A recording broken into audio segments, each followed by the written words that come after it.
Michelangelo did not see himself as a genius.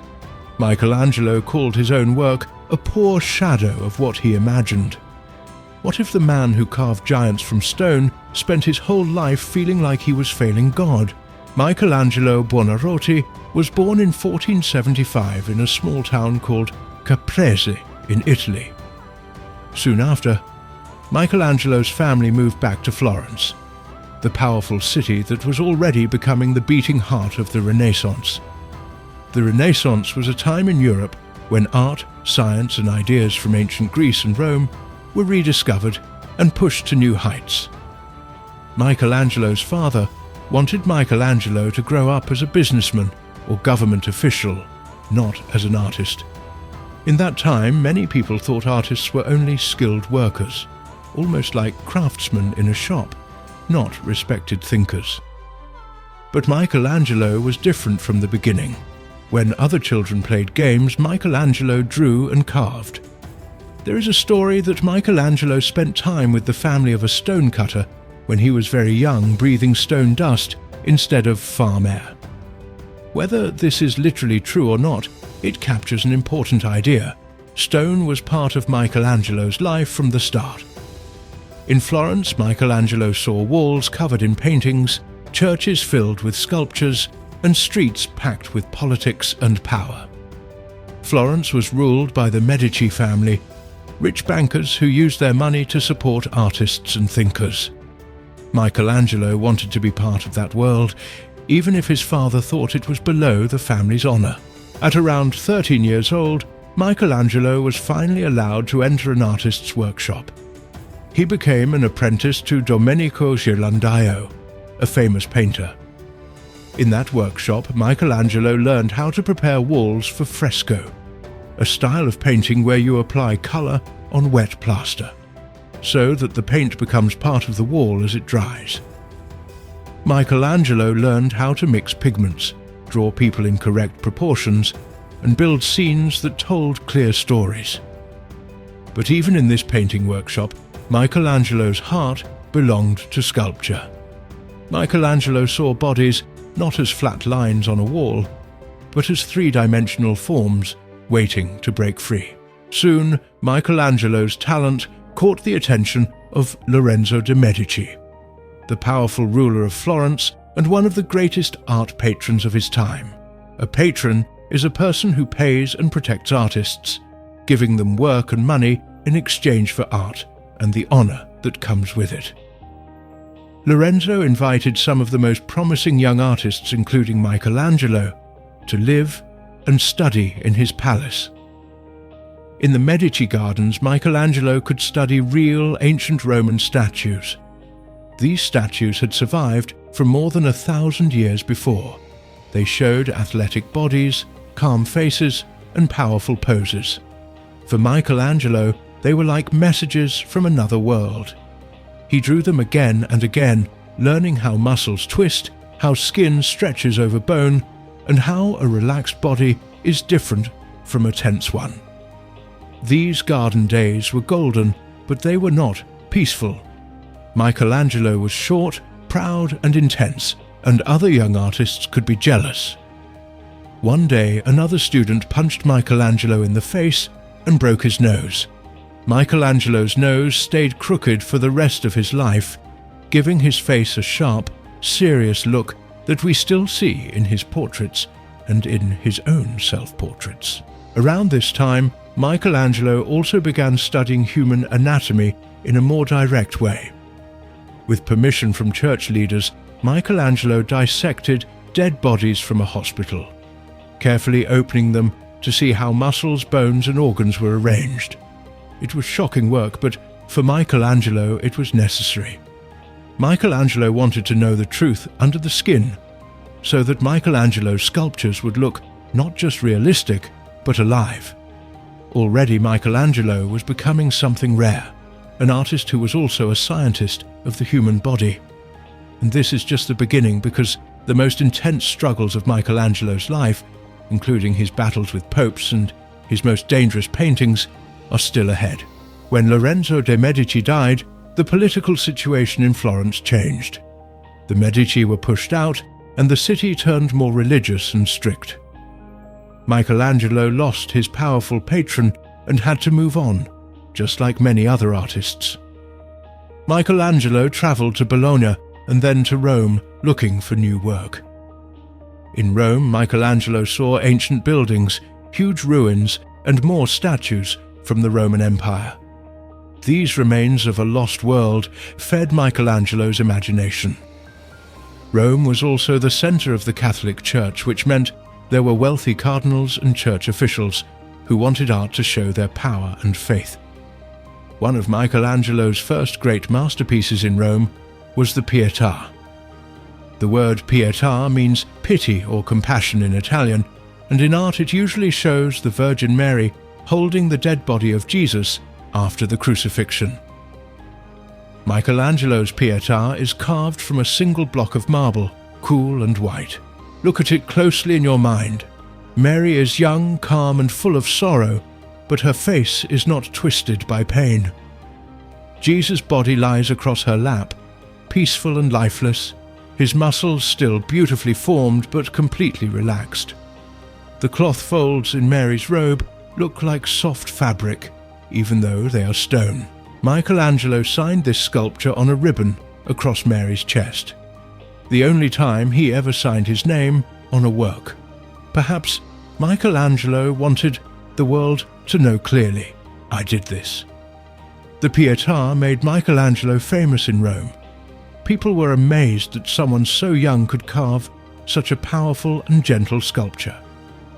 Michelangelo had shown he could turn cold stone into something that felt more alive than most living people. After some years in Rome, Michelangelo returned to Florence. There he found a challenge that almost everyone else had given up on. Behind the cathedral, there was a huge block of marble. It had been dug out years before and partly carved by other artists who then abandoned it. The block was too tall, badly shaped, and full of flaws. Most sculptors thought it was useless. It was like a wounded giant lying on its side. Michelangelo saw something different. He studied the marble carefully and believed that inside it a figure was waiting. Michelangelo often spoke as if the statue already existed inside the stone, and Michelangelo's job was simply to carve away the extra material that trapped it. For Michelangelo, sculpture was not about building up, but about freeing. The city leaders decided to give Michelangelo the chance. He was still a young man, but they trusted his growing reputation. In 1501, Michelangelo began to carve. He worked mostly in secret, building a small shed around the block so people could not watch him. Day after day, Michelangelo struck the stone with hammer and chisel, following a plan that only he could see. Out of that ruined block, Michelangelo created David. David, the young shepherd from the Bible who defeated the giant Goliath, was a popular subject for Florence. The city saw itself as a small but brave republic surrounded by larger, more dangerous powers. Many artists had shown David after the victory, standing proudly over Goliath's severed head. Michelangelo did the opposite. Michelangelo's David stands tense just before the battle. One hand holds the sling over his shoulder, his gaze is sharp, fixed on something far away. The veins in his arms are visible, his muscles are firm, but not exaggerated. David is not a boy, and not yet a man. David is the picture of focused courage. When the statue was finished, it was so impressive that the city decided not to put it high up on the cathedral, as originally planned, but in the main square where everyone could see it. Citizens gathered to look at David and argue about where he should stand. They were not just admiring art, they were discussing the symbol of their city. With David, Michelangelo became the sculptor of Florence, the man who could see giants in broken stone. But Florence was only one stage in Michelangelo's life. The next, and perhaps most dramatic stage, would take him back to Rome, into the service of a pope so fierce that people called him the Terrible. His name was Pope Julius II. Pope Julius II was not a gentle pastor. Julius II thought like a general and a king. He wanted to expand the lands of the church, to take back territory, to build stronger walls and greater glory. He also wanted art, huge, impressive, unforgettable art, to show the greatness of his rule. Julius II called Michelangelo to Rome and gave him a massive project, the Pope's own tomb. The plan was unbelievable. Michelangelo was asked to design a freestanding monument filled with more than 40 life-size or larger statues. It would be like a mountain of stone covered with figures of prophets, angels and prisoners, rising up in the middle of the new St. Peter's Basilica. Michelangelo threw himself into the work. He travelled to the marble quarries of Carrara, where mountains of white stone rise above the sea. For months he lived almost like a worker, choosing and cutting blocks and arranging shipments. He imagined a tomb that would be remembered for centuries, but politics got in the way. As costs grew and Julius II turned his attention to wars and to rebuilding St. Peter's itself, the tomb project was reduced, paused, reshaped, and delayed. Michelangelo felt cheated and humiliated. At one point, frustrated and angry, Michelangelo fled Rome and went back to Florence without permission. The relationship between Michelangelo and Julius II became a battle of strong wills. The Pope wanted obedience, Michelangelo wanted respect. Both were stubborn, proud, and convinced they were right. This long, painful story is sometimes called the tragedy of the tomb. In the end, the grand monument was never built as planned. But some of the statues Michelangelo created for it survived, including one of his greatest, Moses. Michelangelo's Moses sits in a church in Rome, with a long beard that flows like water turned to stone, muscles coiled with power, and horns on his head based on an old translation of the Bible. His eyes seem to burn with contained anger, as if he has just come down from the mountain to see his people worshipping a golden calf. Some people said that Michelangelo was so struck by how alive the statue looked that he hit Moses' knee with his hammer and shouted, "Speak!" Even if that story is legend, it matches the feeling of Michelangelo's art, stone pushed to the edge of life. And yet, in the middle of this unfinished tomb drama, Julius II forced Michelangelo into a very different role, one Michelangelo did not want. Michelangelo loved sculpture more than anything. He famously said that painting was for women and lazy people, a rude joke that showed how little he respected it compared to carving. In his mind, sculpture was harder, nobler, more honest. You could see all sides of it. It had weight and presence. So when Pope Julius II decided that Michelangelo should paint the ceiling of the Sistine Chapel, Michelangelo was not excited. The Sistine Chapel was the Pope's main chapel in the Vatican, the place where popes were elected and major ceremonies took place. Its walls were already painted by other artists. Julius wanted the ceiling an enormous curved surface high above the floor, covered with new paintings that would outshine everything else. Michelangelo felt trapped. He suspected that some of his rivals in Rome, like the architect Bramante, had suggested this project to the Pope in the hope that Michelangelo would fail. Michelangelo argued, begged, and tried to refuse. He said he was a sculptor, not a painter. Julius II did not care. In the end, Michelangelo accepted the task. But if Michelangelo was going to paint, he would do it his way. He redesigned the whole plan, choosing scenes from the book of Genesis, the creation of the world, the creation of Adam and Eve, the story of the flood, and the ancestors of Christ. He filled the edges with prophets and Sibyl's women, from ancient stories who were believed to have predicted the coming of a Saviour.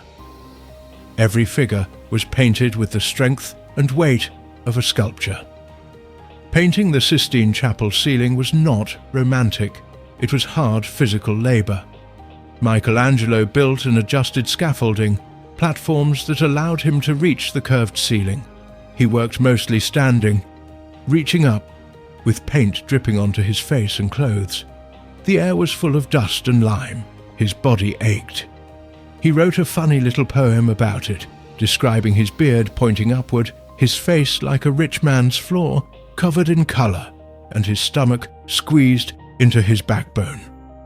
For 4 years, from 1508 to 1512, Michelangelo worked on the ceiling, often alone or with only a few helpers. He studied the curves of the vault and planned how each figure would look from the floor. He painted gigantic bodies twisting, reaching, and falling across the sky. Unlike many earlier paintings, Michelangelo's figures did not feel polite and distant. They were powerful, raw, and full of emotion.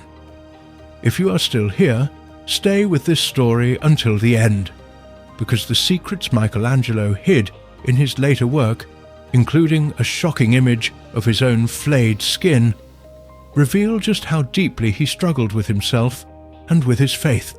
The most famous image on the Sistine ceiling is the creation of Adam. Even if you have never studied art, you have probably seen this scene. God flying across the sky in a cloak full of angels, stretches out his hand toward Adam, who lies almost like a statue on the earth, his arm reaching back, their fingers almost touch. Michelangelo turned a huge, complex idea, the moment when God gives life to the first human, into a simple and unforgettable gesture. The space between the fingertips is full of tension. It feels like electricity, like the gap between not yet and now. Adam's body is relaxed but heavy, still waking up. God's body, on the other hand, is full of motion, muscles pressed and pulled by the air around him. What makes this even more powerful is how Michelangelo uses the human body as a language. Every muscle, every twist says something. On the ceiling, even the small figures in the corners feel alive. They look like stone statues that have suddenly learned how to move. Michelangelo's deep knowledge of anatomy, learned from those quiet nights in hospitals and church basements, appears everywhere. But these are not medical diagrams. They are ideal bodies, stronger, clearer, and more intense than real people. In a time when the church was the main customer for art, Michelangelo brought the human body, even naked bodies, into the center of sacred stories. For Michelangelo, the body was not something to hide. The body was the stage where the drama of the soul took place. While Michelangelo worked on paintings and moved between Florence and Rome, he never stopped thinking like a sculptor. Some of his most fascinating works are not finished statues at all, but figures that seem to be trapped inside the stone. These are often called the prisoners or slaves, a series of sculptures Michelangelo carved for the tomb of Julius II. In them, you see men twisting, straining, and turning, but parts of their bodies are still stuck in rough marble. A leg may appear fully shaped, while the head is just a block. An arm may emerge cleanly, while the back remains uncarved. At first, these might look like simple, unfinished work, stopped because of time or money. But many people believe Michelangelo left them this way on purpose, or at least came to love them in their unfinished state. They show his belief that the figure is already contained in the stone, fighting to come out. These works also feel like a symbol of Michelangelo himself. Powerful, driven, but never fully satisfied. Always fighting against limits of stone, of money, of patrons, of his own aging body. Michelangelo once wrote that every block of stone has a statue inside it, and that it is the task of the sculptor to discover it. The same could be said of people. We are all rough blocks, carrying something inside that wants to be free. Michelangelo lived in a time of great artists, and not all of them were friends. In Florence, Michelangelo's name was often mentioned alongside Leonardo da Vinci's. Both were brilliant, both were difficult, and both had strong opinions about art. They represented very different ways of thinking. Leonardo was curious about everything, loved soft shadows and gentle transitions, and combined art with science in calm, thoughtful works. Michelangelo was more focused on the human body and dramatic emotion. Michelangelo loved sharp, strong shapes and intense feelings. There is a famous story about a public argument between Michelangelo and Leonardo on the streets of Florence, where they insulted each other in front of others. Whether the details are true or not, their rivalry was real enough that people talked about it for years. Michelangelo was not easy to be around. Michelangelo was often dirty from work, wore simple clothes, and sometimes slept in his boots. Michelangelo did not care about being polite or fashionable. Michelangelo worked obsessively, sometimes forgetting to eat or rest. Michelangelo wrote bitter lines in letters and poems about false friends, greedy patrons, and his own tired body. Yet Michelangelo also formed deep connections. He wrote emotional poems and letters to a young nobleman named Tommaso de' Cavalieri, showing great admiration and affection. Michelangelo also grew close to a noblewoman and poet named Vittoria Colonna, who shared his spiritual worries and religious feelings. Through these relationships, we see that Michelangelo was not just a hard, angry man. Michelangelo was also sensitive, searching, and hungry for understanding.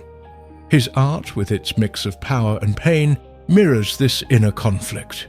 Decades after finishing the Sistine ceiling, Michelangelo was called back to the Sistine Chapel by another pope, Paul III. This time the job was not the ceiling but the huge wall behind the altar. On this single wall, Michelangelo painted the Last Judgment, the scene of the final moment when, according to Christian belief, Christ returns, the dead rise, and every soul is judged, some rising to heaven, others falling into hell. The painting is a storm of bodies. Christ stands at the center, powerful and serious, raising his arm. Around him, saints and martyrs crowd the sky, some holding the instruments of their suffering, like Saint Catherine with her broken wheel, and Saint Bartholomew holding his own flayed skin. Below, the dead struggle out of graves, helped or pulled by angels. On one side, the saved rise upward, pulled by others or lifted by angels. On the other side, the damned are dragged down by demons, twisted in terror, locked in chains. When the Last Judgment was revealed, it shocked many people. The wall was full of naked bodies in twisting poses. For some viewers, it was powerful and honest, a vision of the human soul struggle. For others, it was almost embarrassing, too physical, too exposed, especially in a church. Later, during a time of religious reform and tightening rules called the Counter-Reformation, church leaders ordered some of the naked parts to be covered. A painter was hired to add drapery and cloth over certain figures.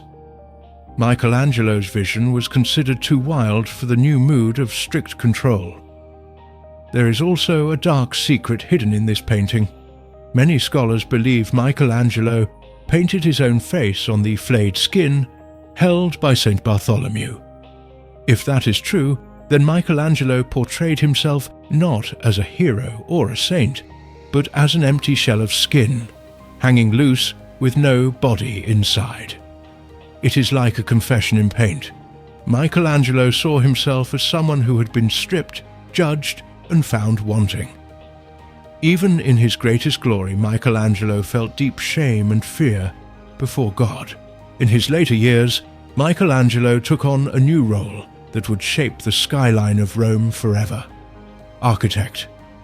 The Pope chose Michelangelo to be the chief architect for the rebuilding of St. Peter's Basilica, the main church of the Catholic world. A basilica is a large, important church building, often with a long central hall and side aisles. By this time, Michelangelo was in his 70s, He could have retired. Instead, he poured his remaining energy into designing a building that would feel like a stone picture of heaven. A key part of his design was the great dome of St. Peter's. A dome is a half-sphere roof, like an upside-down bowl. Michelangelo imagined a dome that would rise high above the city, visible from far away, pulling the eyes and the hearts of people upward. He studied earlier domes, especially the one built by Filippo Brunelleschi in Florence. But Michelangelo wanted something even more powerful. He thickened the walls, adjusted the curves, and shaped the supporting structures so that the dome would feel both strong and elegant. Michelangelo did not live to see the dome finished, but his design guided the builders who completed it. Today, when people see the silhouette of St. Peter's against the sky, they are seeing Michelangelo's imagination turned into stone. Even when he worked as an architect, Michelangelo thought like a sculptor. He did not just draw flat plans. He imagined how light would move, how space would feel, how the building would stand like a giant figure in the city. As Michelangelo aged, his art changed. The smooth, perfect surfaces of the Pietà and David gave way to rougher, more broken works. In his 70s and 80s, Michelangelo worked on several sculptures of the Pietà again, returning to the image of Mary and Jesus. These later works, like the Florentine Pietà, also called the Bandini Pietà, and the Rondinini Pietà, are not calm and polished. They are full of strange angles, unfinished surfaces, and fragile, stretching forms. In the Florentine Pietà, Michelangelo included himself as the figure of Nicodemus, the man who, according to the Bible, helped bury Jesus. Nicodemus's face looks like Michelangelo's own face, old and tired. The sculpture seems to crack under its own weight. Michelangelo even tried to break it in anger, and marks of this attack still remain. The Rondinini Pietà, Michelangelo's last sculpture, is even more mysterious. The figures of Mary and Jesus are long, thin, and barely separated from the stone. Their bodies blend into each other. The surfaces are rough with tool marks still visible. It feels less like a finished statue and more like a cry carved into stone. In these late works, Michelangelo was no longer trying to show perfect bodies. He was trying to show suffering, loss, and the soul's search for God. The marble is not smooth because Michelangelo's life was not smooth. The cracks and breaks feel honest. Michelangelo wrote spiritual poems in these years, fearing that he had loved his art more than he had loved God. He worried that even his greatest works were distractions from what really mattered. For a man the world saw as a genius, Michelangelo's private thoughts were full of regret. Michelangelo died in 1564, almost 90 years old, a very long life for his time. His body was buried in Florence, the city where his journey began. His art, however, never stayed buried. Today, people travel from all over the world to stand in front of Michelangelo's David, to crane their necks under the Sistine Chapel ceiling, to walk through St. Peter's and feel the weight of his dome above them. Books and films call Michelangelo a genius, a master, a giant of the Renaissance. But Michelangelo's story is not only about greatness, it is about the cost of greatness. Michelangelo fought with patrons, with popes, with rivals, and often with himself. Michelangelo's body hurt from long days of work. Michelangelo's mind was full of doubt. Michelangelo's faith was strong but troubled. Michelangelo wanted to honor God with his art, but he feared that his love for beauty and fame might have led him away from God instead. And yet, this struggle is exactly what makes Michelangelo's work so powerful. The muscles in his statues, the twisting bodies in his paintings, the rising curve of his dome, all of these feel like the movement of a soul trying to break free, to reach something higher. Michelangelo also shows us that different skills do not have to live in separate worlds. Michelangelo was a sculptor, a painter, an architect, and a poet. He used knowledge of anatomy, engineering, geometry, and theology, the study of God, to fuel his art.